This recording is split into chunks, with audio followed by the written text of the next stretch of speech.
Começou a pandemia, a gente, todos perguntam, né, quando que será o pico? Quando é que acaba, né? Todo mundo pergunta, quando é que acaba? E antes de acabar, a gente tem que saber, quando é que chega o pico, né? Tem um estudo da FRJ, né, estimando, né, Silvana? Estima exatamente que o pico da Covid-19 aqui no Rio de Janeiro, né, vai ser agora no início de junho. E que o lockdown seria aí a medida mais importante para frear o avanço do coronavírus. E vamos lembrar que lockdown não é nada do que a gente fez até agora. Lockdown, que é o parar tudo, né? Só sai para a rua quem vai cuidar de mercado, quem vai cuidar de serviços essenciais, e não são todos esses que estão aí, seria super restrito, segurança pública, farmácia, enfim. Quer dizer, fecha tudo. Vamos falar com a Fernanda Ruvenar, que a Fernanda tem mais informações. É o isolamento mais rigoroso. Agora, até agora a gente não fez isso, né? E se não vier de cima para baixo, quer dizer, decretando... E que pelo visto não vem. Acho muito difícil que isso aconteça, né, Fernanda Ruvenar? Verdade, Fachel. Silvana, bom dia novamente a vocês. Eu estou aqui ao lado do professor Roberto Medronho, professor da Faculdade de Medicina da UFRJ. Professor, bom dia. Obrigada pela sua participação aqui no Bom Dia Rio. Silvana, Fachel falaram sobre esse estudo que vocês criaram e que diz que uma das alternativas para tentar frear essa situação que a gente tem aqui no Rio de Janeiro hoje seria a adoção do lockdown. Eu queria juntar duas perguntas em uma. Queria que o senhor comentasse sobre essa possibilidade de lockdown, qual seria a vantagem dela e como é que está a situação do momento. Queria que o senhor fizesse uma análise para saber se já daria para começar a reabrir a economia ou não, se não é o momento. O que os especialistas e o senhor analisam diante disso? Bom dia. Bom dia, Fernanda. Bom dia, Fachel. Bom dia, Silvana. Bom dia, ouvintes. Na verdade, o que nós temos é uma situação ainda muito delicada, porque a curva está em ascensão, né? Nós conseguimos, com o isolamento social, lá no dia 13 de março, a diminuir o número de reprodução básica, que aquela pessoa infectada, em média, pode infectar tantas pessoas. Mas ele não reduziu o suficiente, ele está acima de 2.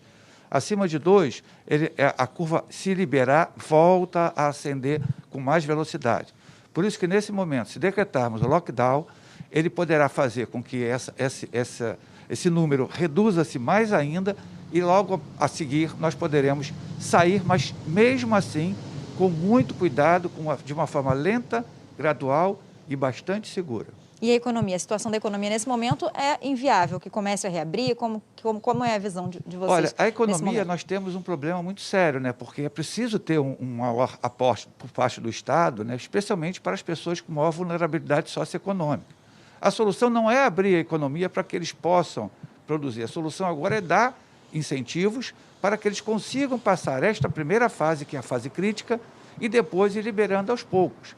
Porque se abrir a economia agora, aumenta o número de mortos, aumenta o número de casos e a economia continua em crise. Com relação à falta de leitos que a gente tem nesse momento, a abertura de novos leitos também seria uma alternativa para começar a pensar na abertura gradual da situação da cidade e no estado hoje? Sem dúvida nenhuma, né? O leito é fundamental, já tem um monte de gente esperando para ser internado numa UTI. Se você não abre os leitos e abre a economia, você vai ter essa fila multiplicada. E aí, consequentemente, muita gente poderá vir a falecer nas UPAs, nas emergências ou até mesmo em casa. Professor, tem especialistas também que falam, que relatam também uma preocupação com a possibilidade de vamos voltar tudo ao normal e aí ter uma segunda onda do vírus, né? Como que é essa avaliação do senhor para essa possível segunda onda, se for o caso?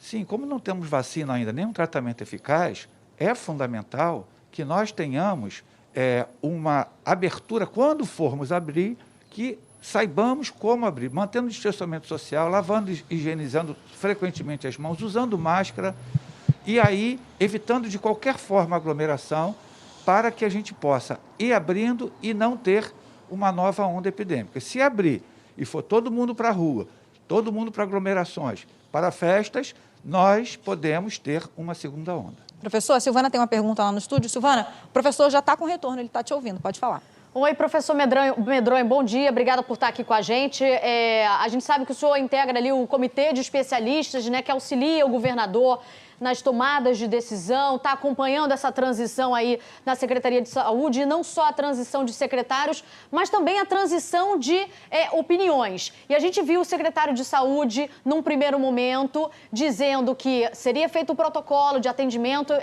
inicial dos primeiros sintomas e, em seguida, mudando de opinião, o próprio governador dizendo que não, isso não vai fazer. Os hospitais de campanha que o secretário de Saúde disse que não abriria, o governador disse que abriria. Eu pergunto para o senhor, está havendo uma bateção de cabeça no governo do Estado?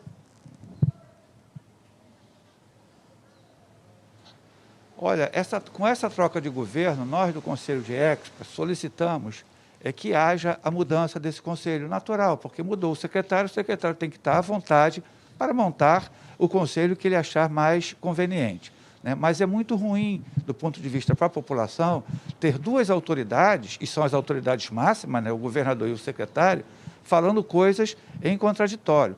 É um sinal que não é um sinal muito bom, mas admitamos que seja o início da gestão e que agora será azeitado. O grande problema é que trocamos ministros, trocamos secretários, ou seja, o nosso país, que poderia estar dando um exemplo para o mundo, está dando um contra-exemplo no combate à pandemia. A gente tem visto, né, e o Brasil teve a chance, o Rio de Janeiro teve a chance também de ver o que estava acontecendo lá fora para poder aplicar aqui. Antes não fizemos isso, né? A gente vê hoje, Medronho, que tem um grupo de pessoas que não dá bola muito para isso que está acontecendo, sai para a rua, vai lá, faz a sua movimentação. Tem um outro grupo de pessoas que até acha importante ficar, mas não aguenta mais ficar em casa. E tem um outro grupo de pessoas que precisa trabalhar, né, que sabe que é perigoso e precisa trabalhar e tem que sair para a rua. A gente está falando do tal do lockdown, né, que é o isolamento completo. Isso que está sendo sugerido, o governo só vai funcionar se o governo decretar, né? Porque se for por vontade própria, a gente está vendo que não vai ter.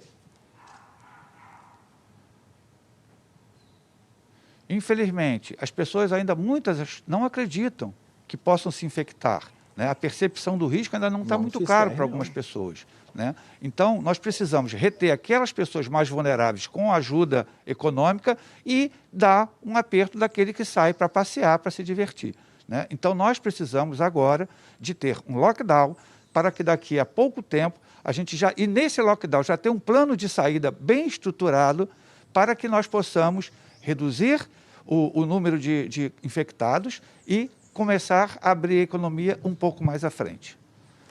Obrigado, Medronho, pelas informações. Roberto Medronho aqui no Bom Dia Rio. Volto sempre. Obrigado pelas informações. Obrigada, professor Medronho. Bom,